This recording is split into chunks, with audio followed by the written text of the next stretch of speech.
এবং আজকের এই মত বিনিময় সভার সভাপতি করিম হাজরা।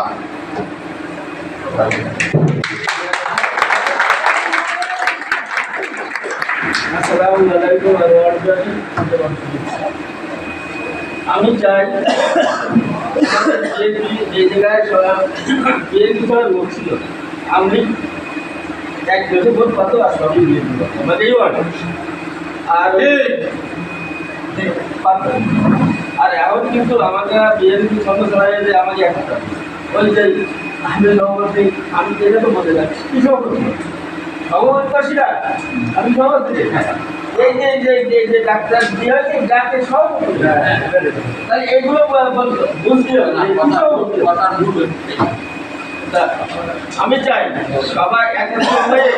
সবাই মিলে এই আমাদের ভূমিকা নিয়ে কাজ হবে পাঁচজন সাতজন করে প্রত্যেক বাড়ি বাড়ি জামাত ইসলাম যায় জামাতের সাথে আমরা দ্বন্দ্ব করবো ওদের সাথে করে কোনো কথাবার্তা নেই ওরা করবে অভিমত ওরা করে দেবে আমরা করবো ৫-৭ 10 একসাথে হয়ে প্রত্যেক বাড়ি বাড়িতে বুঝাবো প্রত্যেককে বুঝে আবার আমাদের সংগঠনের ভিতর দিয়ে আমি এগুলো আমার প্রচেষ্টা